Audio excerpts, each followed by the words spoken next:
The fourth point I want to share is और चौथी बात जो मैं आपको बताना चाहता हूँ, worship changes our identity.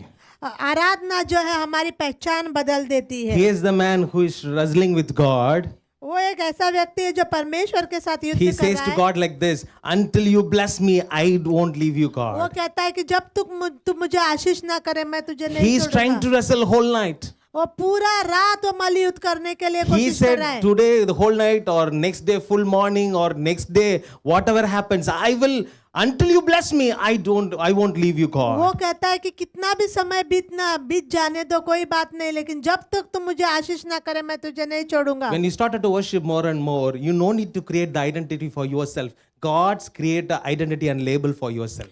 जब आप आराधना करने के लिए परमेश्वर की शुरुआत करोगे, आपको अपनी पहचान बनाने की जरूरत नहीं, परमेश्वर आपकी पहचान We बनाएगा। all have a different identity, right? हम सबको एक अलग अलग पहचान है। If you're fat like me, अगर आप मेरे जैसे थोड़े मोटे हो, people may say you're fat. लोग आपको मोटा कह सकते हैं। If you're bright in color, they say, oh, different name.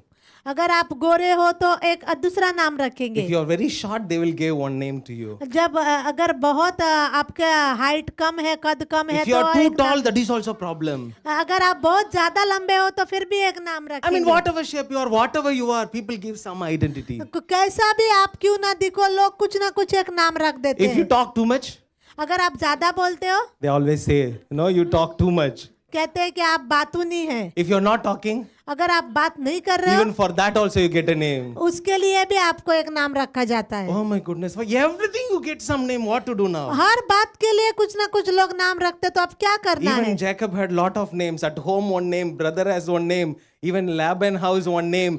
Everywhere he has one name. ऐसे ही याकूब के लिए भी हर जगह पे एक नाम रखा गया था, But God said, I will give you the identity. लेकिन परमेश्वर ने कहा कि मैं तुझे पहचान दूंगा। Worship brings the real identity in your life.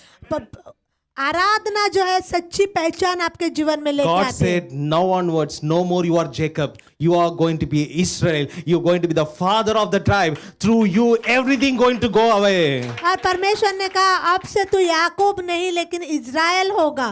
You can see in verse number 28 that आप 28 वचन में 32 का 28 वचन your में देख name सकते shall हैं। no longer be Jacob, but it's going to be Israel. तेरा नाम अब याकूब नहीं परंतु इज़राइल होगा। Now we have a nation called Israel. अभी हम एक देश को देखते हैं, Whose उसका name नाम is that? इज़राइल है। वो किसका नाम है? The identity which God gave to Jacob. और ये वो पहचान है जो याकूब को परमेश्वर ने दी You थी। try to create identity for yourself, you fail over there. अगर आप अपनी पहचान बनाने के लिए कोशिश करोगे तो आप हार But सकते हैं। remember, when God gives identity, no man, nobody can change that identity in your life. जब परमेश्वर आपको पहचान देता है, कोई भी उस पहचान को नहीं बदल सकता। Amen. What is your identity today before God? आप परमेश्वर के सम्मुख आपकी पहचान क्या है आज? So many times you try to see, I want to be like this, I want to be like this. What are you trying to give your identity? But remember, God has some purpose, which is different identity that people will know and they will know and get to know more about you. बहुत बार आप अपने लिए एक पहचान बनाने की कोशिश करते हो, लेकिन याद रखो परमेश्वर की एक सोच है आपके लिए, एक पहचान प्रभु ने Till now, रखी he है। had a name called deceiver, cheater. अब तक उसका नाम धोखा देने वाला था। Now he is the father of nations. अभी वो उस जाति का पिता हो गया। Do you know how many people there in the 12 tribes? क्या आप जानते हो कि 12 गोत्रों में कितने When they लोग left हैं? Egypt, when they going to enter Canaan, there were more than 25 lakhs plus. जब उन्होंने मिस्र छोड़ा और वो कनान देश में जाने वाले थे, वो 25 लाख से भी ज्यादा लोग थे। How did this happen? ये कैसे हुआ? The entire people called, named as Israelites. और वो सारे लोगों को इजरायली बोल के नाम मिला। How does that identity came? और वो पहचान कहाँ से आई? The one night isolated before God's presence. एक रात जो परमेश्वर के सम्मुख अकेले The में one night बिताई you गई, wrestle with God. एक रात जो मल्ल युद्ध में बिताई The one गई, night you surrender 100% before God's एक presence. रात जो 100% समर्पण में दी That गई, changes your identity. और वो आपके पहचान को बदलता है। Amen.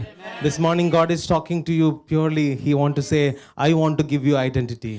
आज की सुबह परमेश्वर आपसे बात करना है और What type कहता है of कि मैं name आपको you try बचा to देना get, that's not your identity. My identity is something very different that nobody can change. I'm a blessed through that identity. जो पहचान तू बनाना चाहता है वो नहीं, लेकिन मेरे पास तेरे लिए एक अलग पहचान है। So God says like this, John chapter verse 4th chapter 23 and 24. यूहन्ना 4 अध्याय 22 और 23 वचन में लिखा है, He said, worship God in spirit and truth. उसने कहा कि परमेश्वर की आराधना आत्मा और सच्चाई से What करो। does it mean? इसका मतलब क्या है? Where you worship is not important. How you worship is important. कहाँ आप आराधना कर रहे हो ये जरूरी नहीं है, लेकिन आप कैसे कर रहे हो ये जरूरी है। The place doesn't matter, but the inner attitude you have before the God's presence, that matter God's presence. जगह मायने नहीं रखती, लेकिन आपके अंदर क्या है वो मायने रखता है। When Jacob encountered God, he was not in the big chapel or prayer with a lot of instruments with the colorful lights. No, it's darkened. I don't know what type of snake was lying underneath. I don't know. But still the encounter happens because God want to touch, because he want to see the inner attitude what you have in your life. जब याकूब परमेश्वर से मिला, वो किसी कलीसिया में नहीं था, बल्कि एक अंधेरी जगह पर वो था।